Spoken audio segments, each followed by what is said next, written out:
जब थे पैदा भई दुनिया। प्रणाम सुंदर सर जी।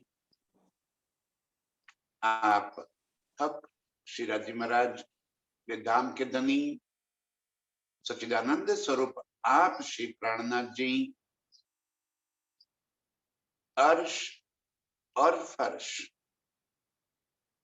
परमधाम और एक दुनिया, दोनों को बारे में बताते हुए कह रहे हैं कि जब से पैदा हुई दुनिया रही दूर दूर से दूर। ये ब्रह्मांड जब से बना है, युग युग बीत गए। कि हम अभी 28वें कलयुग के अंदर पड़े। इसके मतलब कि इससे पहले 28 सतयुग, 28 द्वापर, 28 त्रेता और 27 कलयुग तो बीत चुके हैं और 28वां कलयुग अभी आए।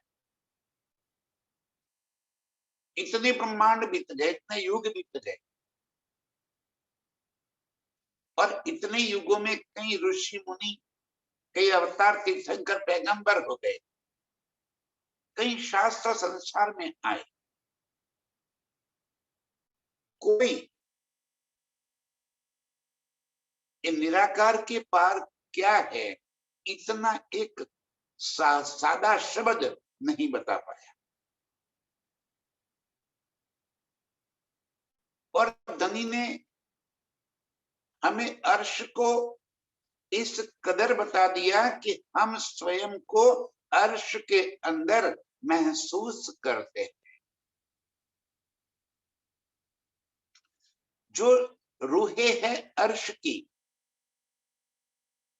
और जिन्होंने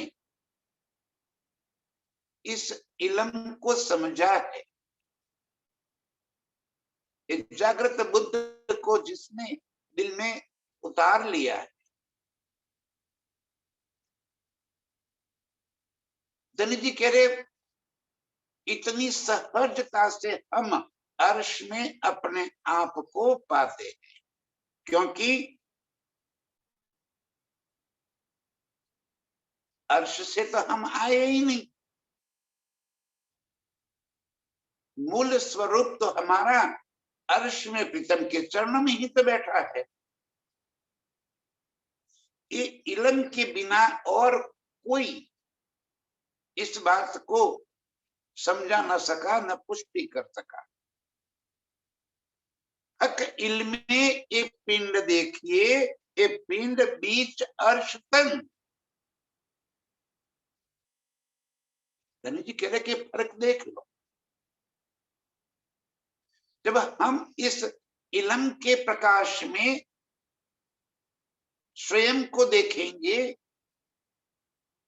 तो धनी जी कह रहे हैं कि जो मूल स्वरूप हमारा मूल मिलावे में बैठकर प्रीतम के नजरों से नजरें मिलाते हुए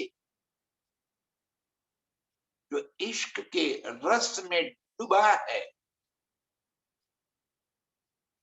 उन्हीं परातम और राज्य के बीच में ये ब्रह्मांड आ गए। बीच पड़े हो ब्रह्मांड, और हमारी नजर इस खेल के ओर पड़ गई। और खेल में क्या है? ये अनंत स्वरूपों की लीला, और उसमें से धनी के हुक्म से एक वजूद तन को हमने अपना मान लिया और इस वजूद तन से इस खेल की लीला को निहार रहे हैं। तो ये वजूद तन कहां पहुंच गया? परात्म के दिल में। परात्म ही तो इस वजूद तन को अपना मान रही है। तो ये वजूद तन हो गया परात्म का। हक दिल में एक पिंड देखिए, एक पिंड बीच अर्श तन। ये पिंड कहां पहुंच गया? परात्म के दिल में। अब कहां जुदागी रह गई? जब इस पिंड को परात्म के साथ मिल गया तो परात्म तो राज्य के चरणों में है। एक पल की भी जुदागी नहीं। सहरग से नजीक इस कदर हम प्रीतम के पास बैठकर, मूल मिलावे में बैठकर इस खेल को देख, लेकिन दूसरे ही पल जाहिर नजरों खेल देखिए। ये बिना हक इल्म के, ये इल्म लदुन्नी के बिना, जागृत बुद्ध के बिना इस खेल को देखेंगे तो कहूं नजीक ना अर्श हक। अरे ये तन तो इस खेल के अंदर पड़ा है, परम धाम तो कहीं दूर दूर तक नजरों ही नहीं आ रहा, खेल ही नजर आ रहा है, सारी दुनिया ही नजर आ रही है। कहीं परम धाम, कहीं प्रीतम का प्यार, कभी प्रीतम के संग की हुई लीलाएं, ये तो कहीं नजर ही नहीं आ रही। चारों तरफ बस खेलने ही तो बांध लिया है हमें।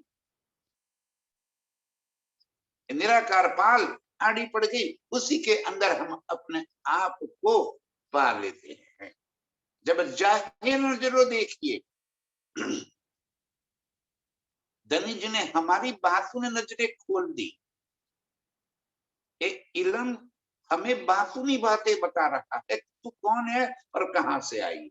एक उज्जत दे दी हमें, हक के इल्म से हमने उज्जत ले ली कि मैं तो ब्रह्म सृष्टि हूं। और इस उज्जत की वजह से हम स्वयं को अर्श के अंदर पाते। प्रीतम के बाह्यदत्त में, उनके दिल के भीतर, उनके दिल की ही अंगना, अंगना भाव में हम स्वयं को पा लेते। और जैसे ही नजर बदल गई और जाहिर नजरों से देखते हैं तो चारों तरफ खेल ही खेल नजर आता है। दोनों रीत से धनी हमें लज्जत दे रहे, यहां बैठे बैठे हमें अर्श के भी सुख दे रहे, जो बेशक हो गई इल्म से। जिसने प्रीतम को दिल में बसा लिया, जिसने धनी ने जिसको अंगीकार कर लिया, धनी ने जिसको अविधार लिया, वो प्रीतम के दिल के अंदर बैठे हुए अर्श की लज्जत ले रहे। और जाहिर नजरों जिनकी है, उनकी नजरों में खेल कहीं अर्श कहीं नजीक नहीं, कहीं दूर दराज प्रीतम की कोई बात ही नहीं। स्वयं को इस खेल के अंदर उलझे हुए महसूस करते। जब से ये दुनिया पैदा हुई, धनी जी कह रहे ये आज की बात नहीं है, जब से दुनिया पैदा हुई किसी को ये बात का पता नहीं चला कि निराकार के पार है क्या, ये ब्रह्मांड क्या है, ये ब्रह्मांड कैसे बना, किसने बनाया, क्यों बनाया, वो बनाने वाला कौन है, वो कहाँ रहता है, वो क्या करता है, कोई भनक तक नहीं लगी। और धनी के इस जागृत बुद्ध के इल्म ने हमें अर्श में बिठा दिया। ये फर्क है जाहिरी नजरों और बातुनी नजरों का।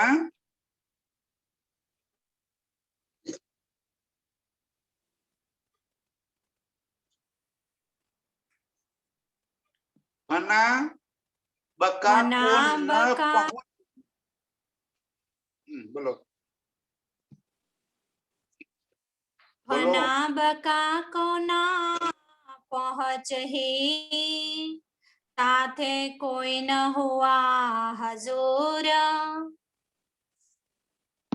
फना बका को न पहुंच। एक झूठ कभी भी अखंड में नहीं जा सकता।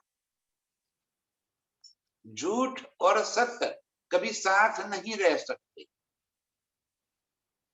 अंधकार और प्रकाश कभी साथ नहीं रह सकते।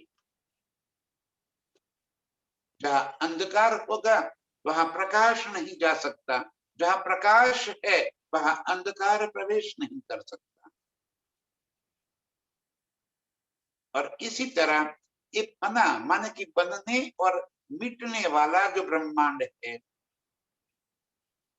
और उनके अंदर जो अनंत अनंत जीव है, त्रिदेवा है, इस 14 लोक के ब्रह्मांड के अंदर की कोई भी नजर को नहीं पहुंच सकती। फना बका को न पहुंच ही साथे कोई न हुआ हजूर। इस वास्ते प्रीतम के सम्मुख आज तक कोई नहीं पहुंच पाया।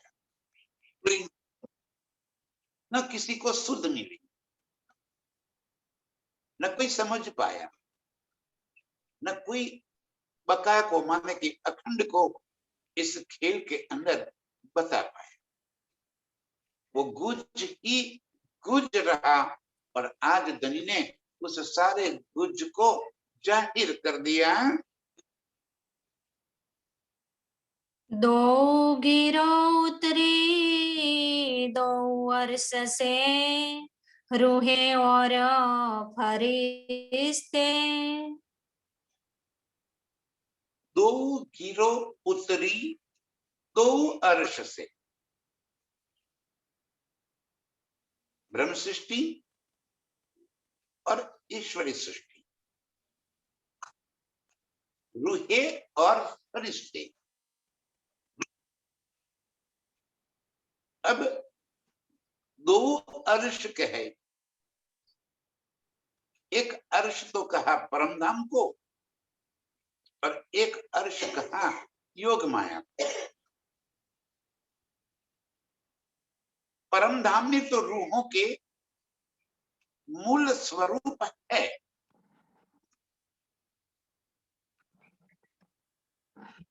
जो प्रीतम के संग रात दिन इश्क की लीला करते रहते।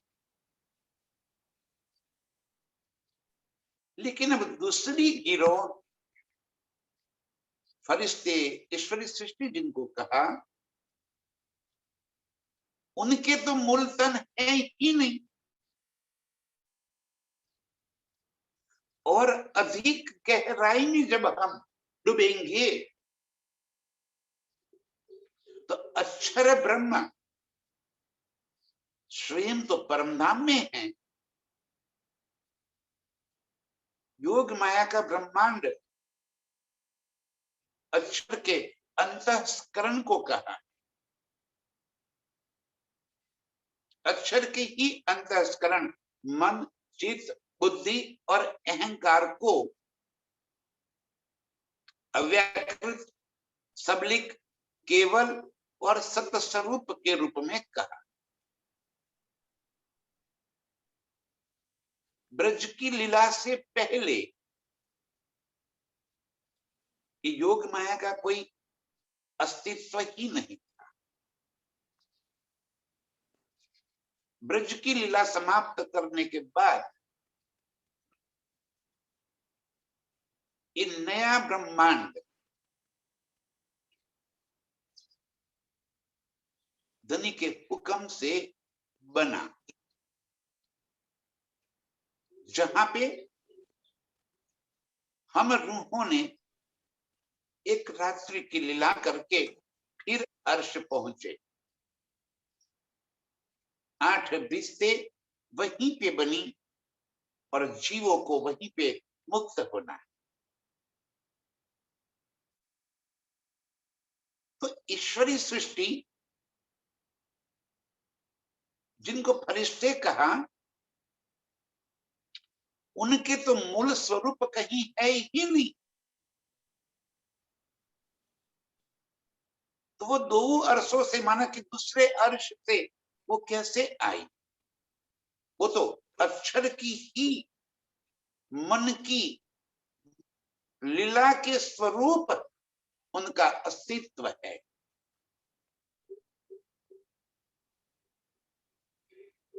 जब हम रूहों ने प्रीतम को इश्क रबद के साथ इस खेल को देखने की चाहना कर दी, उसी पल प्रीतम ने अक्षर के दिल में भी ये चाह पैदा कर दी कि रंग माहौल में रूहों के संग प्रीतम की क्या लीला चल रही।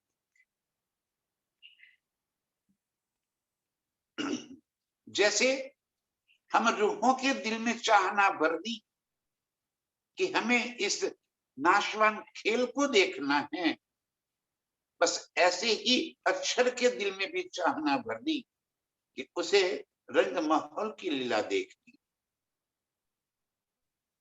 वाहिदत यही तो है कि प्रीतम का दिल ही लीला कर रहा है। एक प्रीतम के सिवा और तो कुछ है नहीं। अर्श में द्वैत है ही नहीं है। जब दो नहीं है तो दो की लीला कहां से होगी? हम अपने आप को प्रीतम से जुदा मान रही थी। अर्श में जुदा है नहीं, मारिफत ही हकीकत में लीला कर रहा है। मारिफत का ही दिल प्रकट रूप में हकीकत में लीला कर रहा है। तो हकीकत पूरी मारिफत के ही दिल का स्वरूप है। मारिफत माने मेरे प्राण प्रीतम राज जी, उनका ही दिल, उनका ही नूर ये जहूर कर रहा है और पूरे अर्श की लीला है। इसलिए मैं बार बार समझा रहा हूं कि पूर्ण ब्रह्म मारिफत है और सच्चिदानंद हकीकत।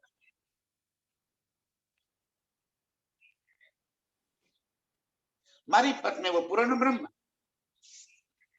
और पूर्ण ब्रह्म ही जब हकीकत में प्रकट हो गए तो सत्यचित और आनंद स्वरूप एक, लीला दो। उसी एक स्वरूप की दो लीलाएं और आनंद स्वरूप की अंगनाएं हम रूहे। तो वही प्रीतम के ही अनंत स्वरूप पूरा अर्श है।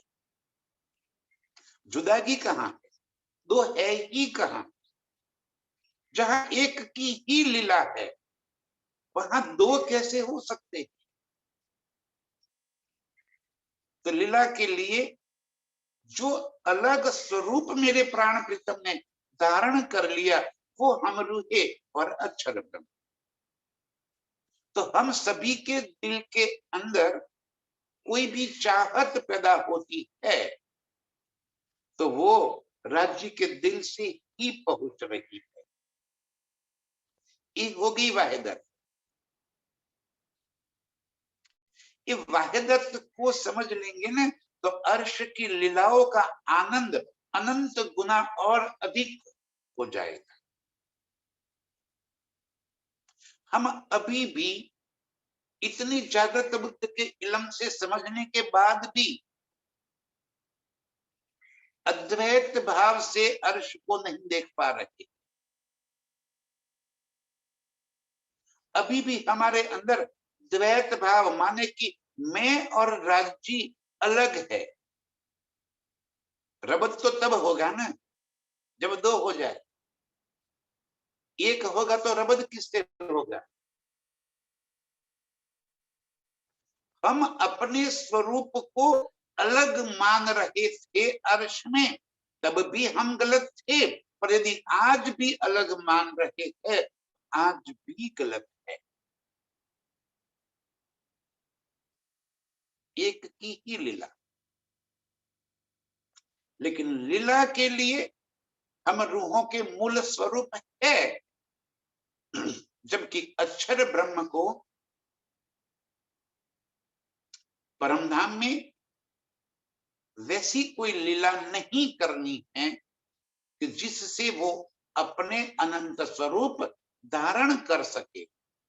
उनका काम है एक खेल बनाना और मिटाना। अब आज प्रीतम ने उनके दिल के अंदर जब रंग महल की इश्कमयी लीला देखने की चाहत पैदा कर ली, तो अक्षर ब्रह्म रंग भवन की, रंग महल की तो प्रेममयी लीला कैसे देख पाए? वो तो वहीं पे पहुंच नहीं सकते। क्यों? स्वयं राज्य का स्वरूप होते हुए भी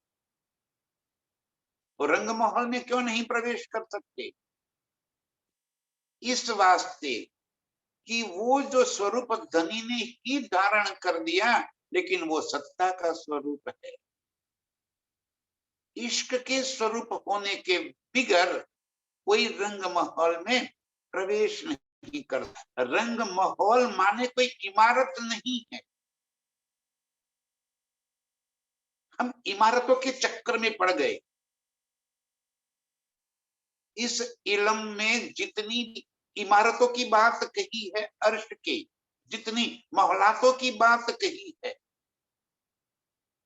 तो हम उन मोहलातों को स्थूल रूप में जानने लगे, जबकि उसमें से एक भी मोहलात स्थूल रूप में नहीं है। रंग माहौल माने मेरे प्रीतम की इश्कमयी लीला के दरमियान उनका हुक्म लीला नहीं कर सकता। तो पार्ट है, एक इश्क की लीला, एक हुक्म की लीला।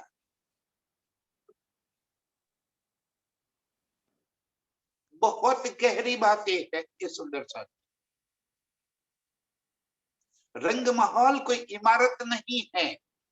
रंग माहौल माने प्रीतम की इश्कमयी लीला।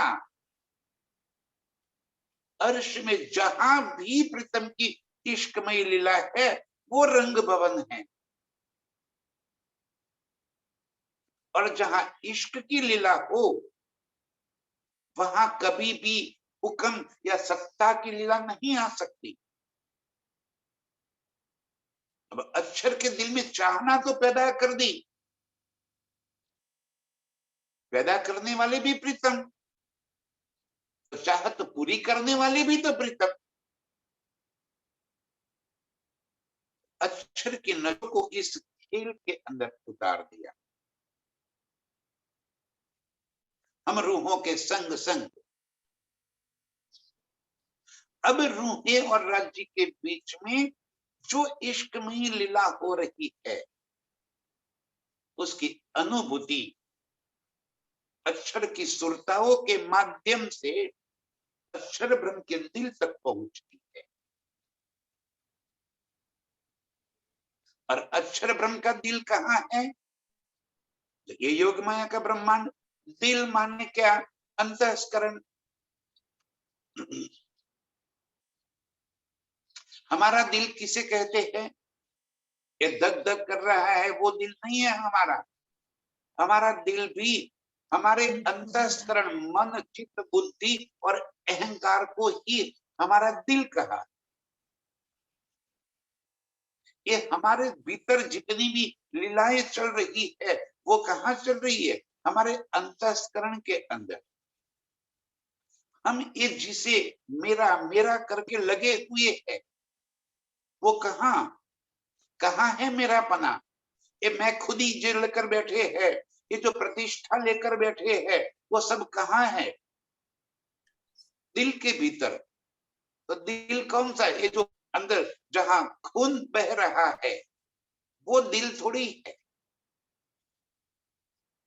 ये दिल मज्जाजी, ये तो गोश्त का टुकड़ा है। वो दिल थोड़ी है। दिल हमारे अंतस्करण को कहा है, जहां ये सारी बातें भरी पड़ी है, जहां हमारी अनुभूतियां है, वो दिल है। और इसी तरह अक्षर ब्रह्म का दिल, जिससे उनके अंदर लीलाएं होती है, कोई चाहनाएं होती है, वो सारी बातें तो दिल के भीतर होती है। तो अक्षर ब्रह्म अखंड स्वरूप होने की वजह से उनके दिल की जहां लीला होती है, उनको भी अखंड करती है। और इस तरह मन चित्त बुद्धि अहंकार मन के अव्यकृत सबलिक केवल और सत्य स्वरूप का स्थूल माने कि अखंड स्वरूप जाहिर हो गया। था नहीं, पहले था नहीं, अब हो गया। अक्षर के चित्त में ये बातें कायम, ये सुख अक्षर के चित्त में कायम कर देना था, इस बात से कायम कर दी। और ये अक्षर की सुरताएं माने कि अक्षर के ही दिल की अनंत लीलाएं इस खेल के अंदर हम रूहों के संग जो लीला कर रही थे, वो है ईश्वरी सृष्टि। जिन्होंने यहाँ पे तंतु धारण कर दिया, लेकिन उनका जुड़ाव अक्षर के दिल के संग है, उनका कोई मूल स्वरूप नहीं है। और इस वास्ते जब हम योग माया के ब्रह्मांड में प्राण प्रीतम के संग पहुंचे, तहां धनी जी ने एक नया तन धारण कर लिया। यहाँ पे जो तन था श्री कृष्ण जी का, वो तन तो यहाँ पे छोड़ दिया, एक नया तन धारण कर लिया योग माया के ब्रह्मांड में, जिसको नाम मिला बाके विहारी। बाके माने बहुत खूबसूरत, किशोर स्वरूप, अत्यंत सुंदर। और बिहारी, बिहार से आया हुआ नहीं, तो बिहारी है माने के विहार करने वाले लीधो ते नटवर वेश। नटवर माने क्या? नट, नट माने क्या? कोई रोल करने के वास्ते, जैसे कोई नाटक चल रही है और उसमें किसी को राजा का पार्ट करना है, तो राजा का पार्ट करने के वास्ते उसे इस तरह के जामे पहनने पड़ेंगे, पाग बांधनी पड़ेगी, बड़ी मुच्छें लगानी पड़ेगी, तलवार बांधनी पड़ेगी, तब जाके वो राजा का पात्र दिखाई पड़ जाए। इस तरह धनी ने यहाँ पे नटवर, एक खेल का पात्र धारण कर लिया, जिसे बाकी भी, और हम सब रूहों को वहां पे बुला दिया। हमारे संग ईश्वरी सृष्टि को भी बुला दी। तो मूल स्वरूप न होने की वजह से एक एक रूह के संग दो दो ईश्वरी सृष्टियां जोड़ दी। अब वो कहां चली गई?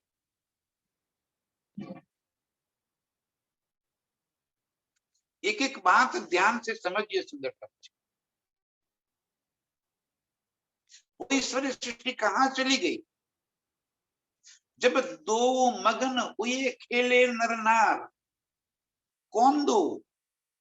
प्रीतम स्वयं को अलग करके देख रहे हैं, तो अक्षर ब्रह्म और हम रूहें, ये दो मगन हुए खेले नर नार। न अक्षर को शुद्ध है कि मैं किन के साथ लीला कर रहा हूं, न हम रूहों को शुद्ध है कि हम किन के साथ लीला कर रहे हैं। हमें बाकी बिहारी में प्रीतम नजर आते हैं और अक्षर ब्रह्म को हम रूपों में अपनी सुरताएं नजर आ रही। जब जोश लियो कछुक खेच, जब राज्य अलग हो गए, किसमें से? ध्यान से, कौन था बांके बिहारी में? आतर अक्षम, आत्म अक्षर, जोश धनी, तो जोश निकल गया तो बचा कौन? अक्षर की आत्म। तब हम भी चौंक गए कि अरे हम इसके साथ लीला कर रहे हैं। तो उसी पल हमारे भीतर जो अक्षर ब्रह्म की सुरताएं थी वो अक्षर के संग मिल गई। अब कौन बचा? खाली ब्रह्म सृष्टियां। सामने कौन बचा? अक्षर ब्रह्म। उनके संग लीला कैसे हो सकती है? तब हमें अंदर चिंता हुई कि प्रीतम कहाँ चले। अभी तक तो हम इनको ही प्रीतम मान रहे थे। तब प्रीतम फिर भजनानंद स्वरूप लेकर आए और हमारी चाहते पूरी कर। बात यहां मैं ये समझाना चाह रहा हूं कि वो ईश्वरी सृष्टि जिनका कोई मूल स्वरूप है ही नहीं, उन्होंने हम रूहों के संग यहाँ पे तन धारण करके हम रूहें और राज्य के बीच की इश्कमयी लीला को अक्षर के दिल तक पहुंचा देने का काम कर रही है, ताकि अक्षर को हम रूहें और राज्य के बीच के इश्क का आनंद मिल सके। बात इतनी सी समझानी थी। ये लंबी चौड़ी बात इस वास्ते कर, कई गलतफहमियां, कई भ्रमणाओं में हम अभी भी पड़े हैं। दो गिरो उतरी दो अर्शों से, परधाम से हम रूहें आई और दूसरा अर्श कहा योग माया का ब्रह्मांड, जहां अक्षर ब्रह्म का ही दिल लीला कर रहा। तो अक्षर के दिल की चाहते, उनकी सुरताएं ईश्वरी सृष्टि के रूप में हमारे बीच में आ गई, जिन्हें रूहे और फरिश्ते कहा गया है। अकेलम बेजाइनो पर सोले दो वर्षों पहुंचे। अब इन दोनों के वास्ते धनी ने एक जागृत बुद्ध का इल्म भेज दिया कि अर्श में तो हम रूहों ने और अक्षर ब्रह्म ने दोनों ने एक बात चाहते जाहिर की थी, दोनों की चाहते पूरी करनी है।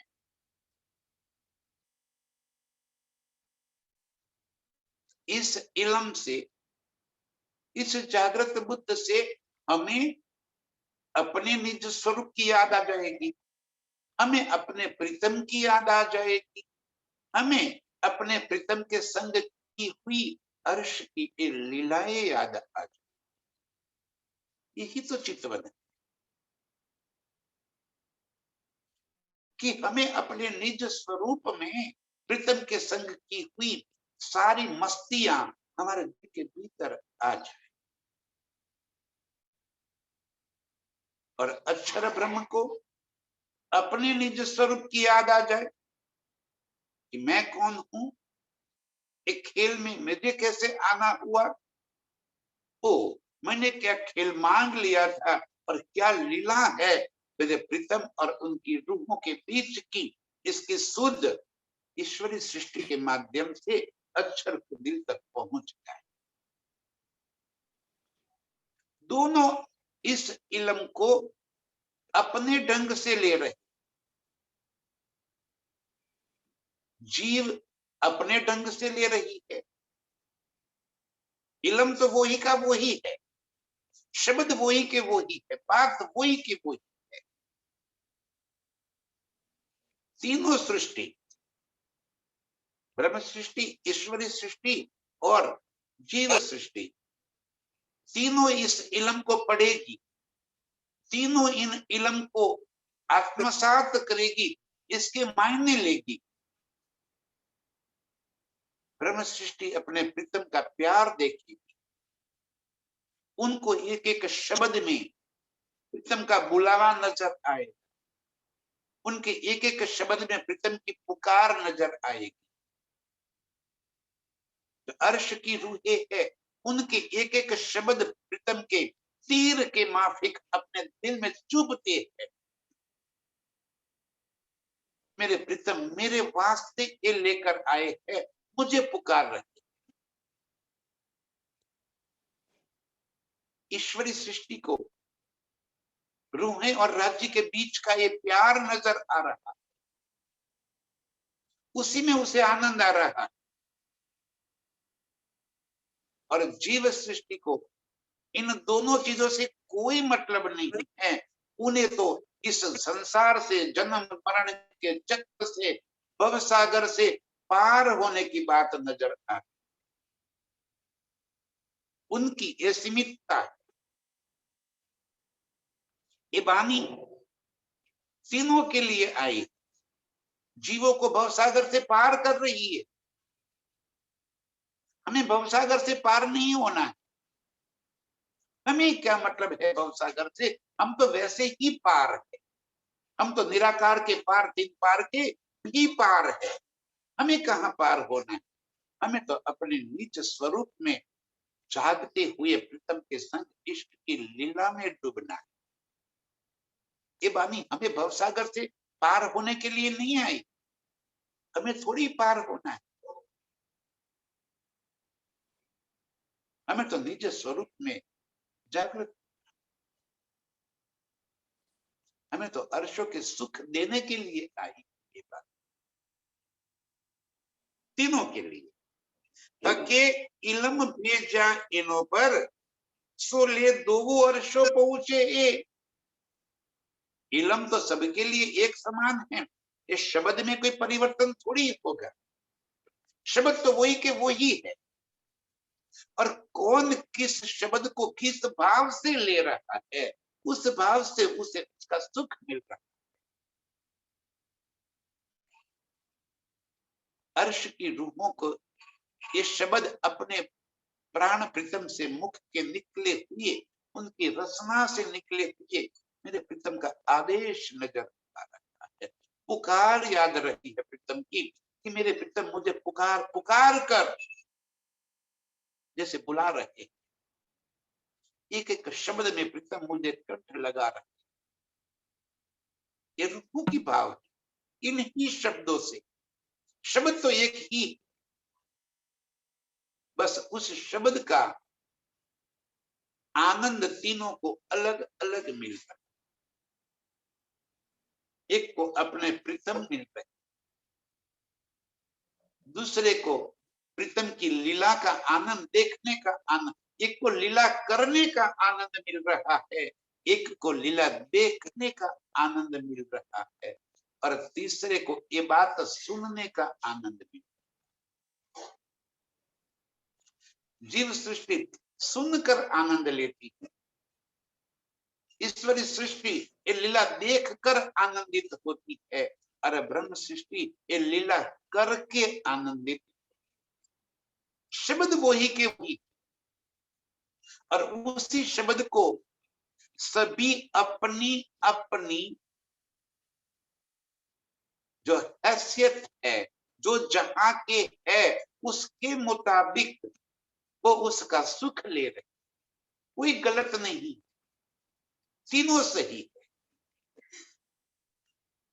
तीनों के स्थान अलग है। तीनों अर्शों की बात धनी ने कह दी। जीव सृष्टि का अर्श वैकुंठ है, उसे इसी वाणी से उसका आनंद आ रहा है। अब कौन इस शब्द का क्या आनंद लेता है, वो तो उसके ऊपर है कि उसके भीतर कौन है। जो भीतर पड़ा है उसी बात का उसे आनंद मिलेगा। अब सोच लो, आपको कौन सा आनंद मिल रहा है इन शब्दों से? यदि आप इन शब्दों से हटकर प्रीतम के संग लीला में मस्त हो जाती है, आपको प्रीतम की लीला ही नजर आ रही है, तो निश्चित रूप से आप ब्रह्म से ये सर्टिफिकेट कोई और थोड़ी दे पाएगा। स्वयं को प्रीतम की बात स्वयं को पूछ लो कि मैं क्या देख रही हूं, मेरी अनुभूति क्या है, मेरा आनंद क्या है, मेरा रस क्या है।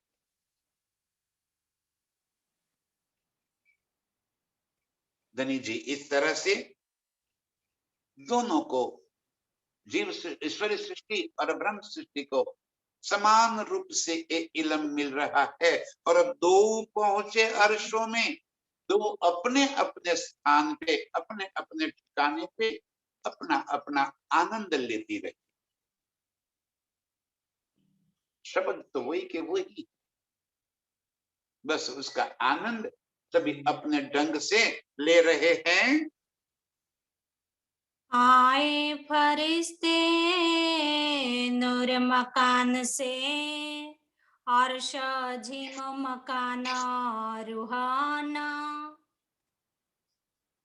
आए फरिश्ते नूर मकान से, ईश्वरी सृष्टि का अस्तित्व ही अक्षर ब्रह्म से है।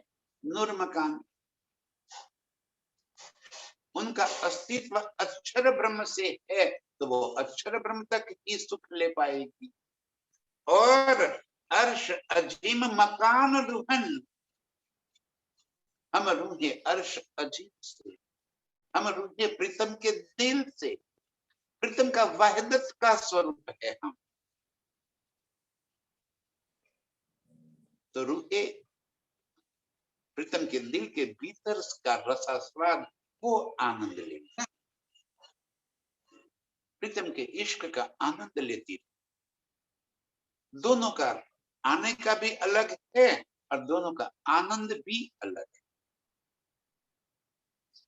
फरिश्ते माने कि ईश्वरी सृष्टि आई, नूर मकान अक्षर ब्रह्म के दिल से उनका स्वरूप है, और हम रूपों का स्वरूप मेरे प्राण प्रतिम के दिल से, उनकी अंगनाएं। तो उनको कहा वो आई अर्श अजीम से, परम धाम से वो रूहे इस खेल के अंदर उतरी है।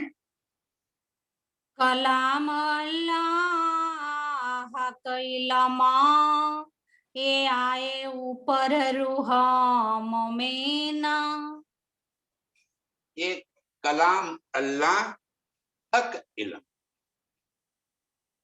ये एक एक शब्द जो है ये अल्लाह के कलाम है, कलाम है, अल्लाह का शब्द, मेरे प्रीतम के मुख से निकले हुए शब्द है। ये जागृत बुद्ध का जो इल्म आया, ये कोई किसी व्यक्ति के मुख से कही हुई बातें नहीं। कलाम अल्लाह माने कि रजी ने अपने मुख से अपनी रूहों के वास्ते ये सारी बातें लिखकर भेज दी। खेल में लेकर भी वो आए हैं और अब खेल से लेकर जाएंगे भी वही। और हम रूहों के वास्ते ये बानी, ये शब्द प्रीतम ने भेजे। ये आए ऊपर रूह मोमिन, पत्र हम रूहों के वास्ते आए, संदेश हम रूहों के लिए आया है। तो उसके जो गुज मायने हैं वो भी तो हम रूहे ही तो समझेगी, औरों को इसका ये जो रसानंद है वो थोड़े ही आने वाला। जैसे मैंने अभी कहा कि एक इल्म से, इन शब्द से तीनों सृष्टि को अलग अलग सुख मिलना है। एक को लीला का सुख मिल रहा है, एक को देखने का सुख मिल रहा है, और एक को सुनने का सुख मिल रहा है। आप अनुभूति कर लो कि लीला का सुख क्या है, देखना सुख क्या है, और सुनने का सुख। हम रूहों के वास्ते ये शब्द, ये बानी, ये इलम धनी ने स्वयं भेज दी। रूही उसका रसानंद, रस आनंद ले ले और एक एक शब्द से प्रीतम का साक्षात्कार कर ले।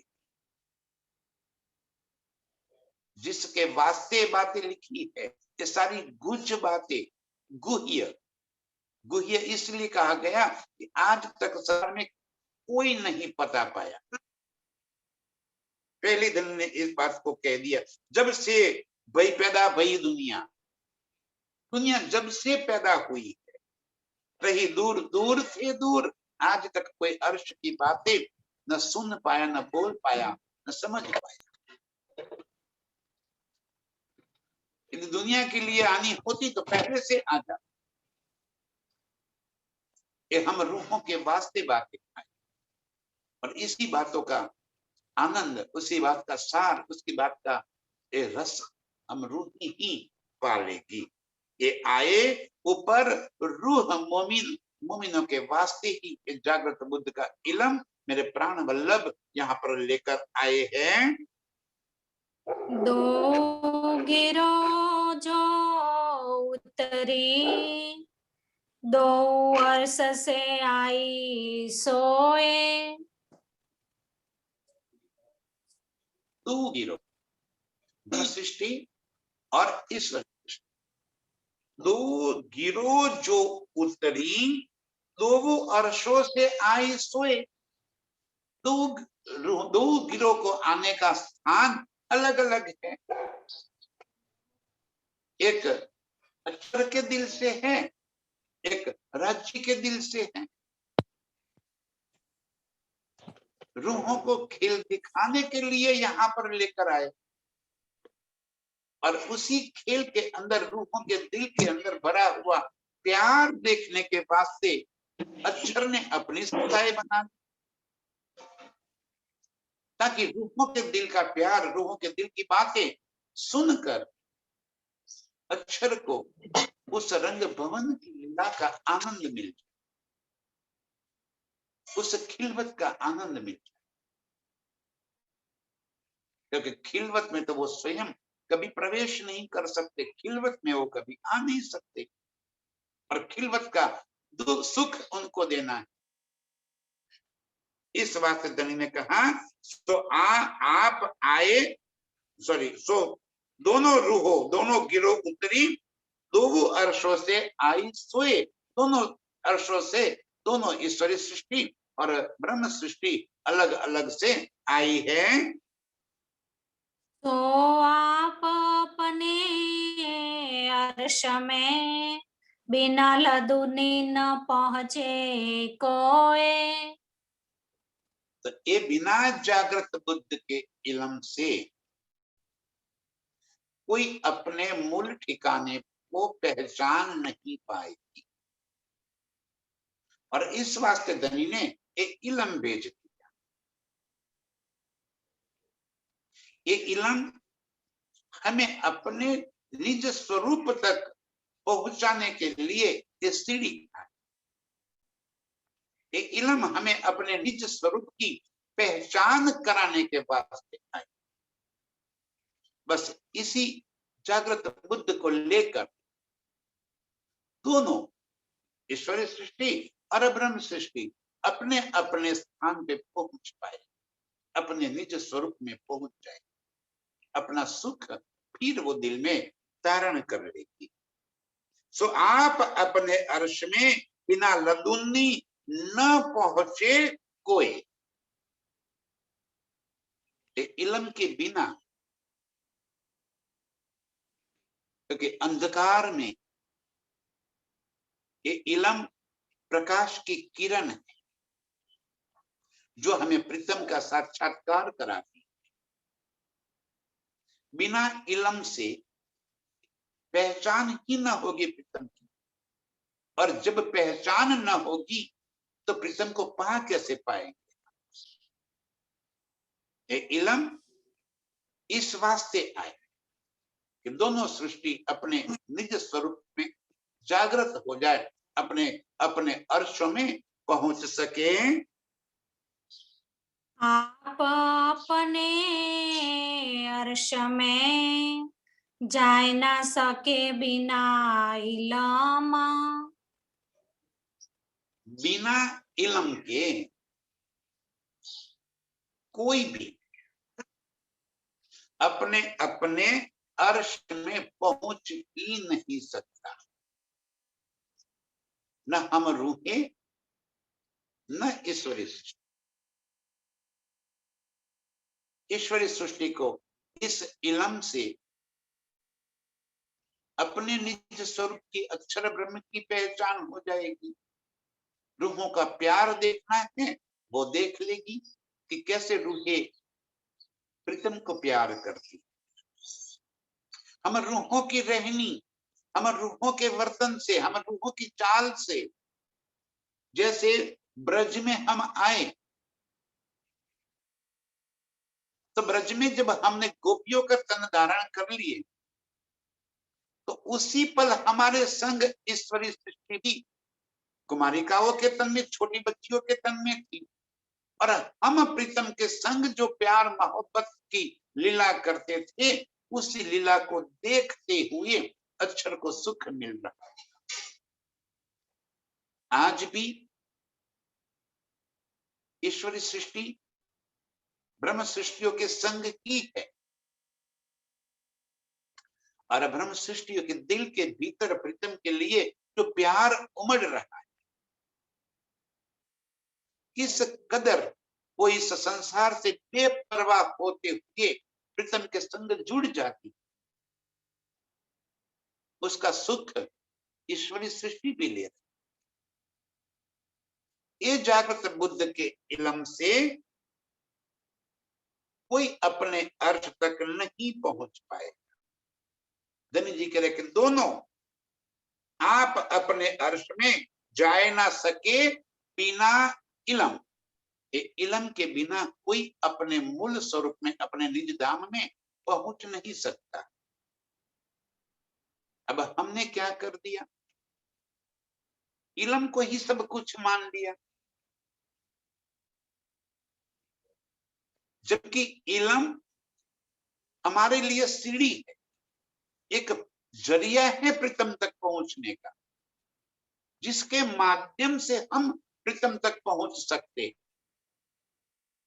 और हमने क्या कर दिया, इस माध्यम को ही सब कुछ मानकर उसी के शब्दों में उलझ गए। दिल में हमें बसाना है प्राण प्रीतम को। बिना इल्म के हम प्राण प्रीतम की न तो पहचान कर सकते हैं, न उन तक पहुंच सकते। इल्म इस वास्ते जरूरी है। हक बैठे इन इल्म में, प्रीतम ही इस इल्म के अंदर बैठे हैं। कैसे? कागज में ना, शब्द में ना, अरे शब्द के सार में, शब्द की अनुभूति में बैठे हैं। हमें उस अनुभूति को पा लेना, शब्द के उस गुह्य अर्थ को पाकर प्रीतम के संग अपने संबंध जोड़ देने, और हम इल्म को ही सब कुछ मानते हुए इल्म के ही अंदर उलझ गए। बेशक इल्म है, इसमें कोई शक नहीं है कि इस इल्म में सारी अर्श की ही बातें है। मेरे प्राण प्रीतम के मुखारविंद से ही एक एक शब्द उतर रहा है, इसलिए इसे अल्लाह कलाम कह दिया। कलाम अल्लाह, हक इल्म। मेरे प्रीतम के मुख से निकले हुए ही शब्द है, लेकिन ये शब्द हमें प्रीतम तक पहुंचा रहे हैं। तो हमारी मंजिल तो प्रीतम है, हमारी मंजिल इल्म नहीं है, हमारी मंजिल तो शब्दातीत है। प्राण प्रीतम के संग की हुई लीलाएं वो हमारी मंजिल। एक एक शब्द की बारीकी को समझना है, उसकी बातूनी बात को समझना है। और प्रीतम को पाले। ये तो शब्द की चतुराई में नहीं जाना है, हम शब्द की चतुराई में उलझते जाते। कई बार मैंने ये बात कही कि हम अर्श को स्थूल रूप से देखते हैं। अर्श की कोई बात स्थूल है ही नहीं, पूरा अर्श चेतन।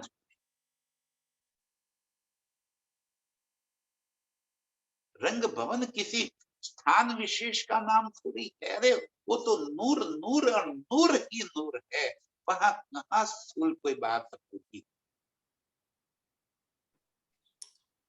जहां मेरे प्रीतम के संग मेरी प्यार भरी लीलाएं है, वही तो रंग भवन। अब वो रंग भवन कैसा है, तो धनी जी के तू चाहे वैसा है, तो दिल में धारण कर ले वैसा। हर चीज अर्श की हम रूहों की चाहत को पूरी करने के लिए, वो स्थूल कैसे हो सकती है। अर्श में कसु जड़ तो है नहीं, सब कुछ चेतन और सब कुछ चित्त चाहे। परिक्रमा ग्रंथ की हर 4-5 चौपाइयों के बाद प्रीतम ने ये बात को लिखा है कि कहती हूं ये सब बातें, लेकिन वो चेतन है, उसको दिल में धारण कर लीजिए। उसको वर्णन करना नामुमकिन है, और फिर भी मेरी रूहों को कुछ प्रकाश मिल जाए, इस वास्ते यहाँ पे कोशिश कर रहे हैं। और हम उसी को जड़ पकड़ कर बैठ जाएंगे तो कभी उसका वास्तविक सुख, वास्तविक आनंद हम नहीं ले पाएंगे। आप अपने अर्श में जाए ना सके बिना इलम, इलम के बिना हम कभी नहीं पहुंच सकते। लेकिन इलम हमारा लक्ष्य नहीं है, इलम हमारा जहां इलम हमें पहुंचा रहा है वो हमारा लक्ष्य है। हमें लक्ष्य प्राप्ति की तरफ आगे बढ़ना है। तो फुरमान इलमा भेजिया रूहे दरगाही जान खसामा। और इस वास्ते धनी ने अपनी रूहों को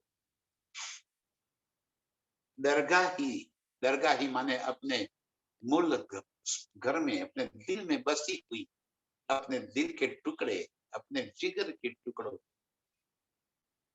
उनको जगाने के लिए, उनको अपना मानते हुए ये फरमान, ये हुक्म धनी ने भेजा है। बस इसी हुक्म को शिरोधार्य करके आप अपनी नजरों को वापिस अर्श की ओर मोड़ो। ये आदेश को स्वीकार करते हुए अपनी सुरता को अपने निज स्वरूप के साथ जोड़ दो। अर्श के इन सारे सुखों के अंदर डूब जाओ। ये रूहों के वास्ते जिसने जिस भाव से इन शब्दों को पकड़ा है उसे वैसे ही सुख मिले। जो सुख की आप चाहत करते हो और जो दिल में भाव लेकर इस पानी को पढ़ोगे, वही भाव का सुख तो मिलेगा। इस इलम से प्रीतम को प्यार पाना है तो उसे प्यार मिल जाएगा।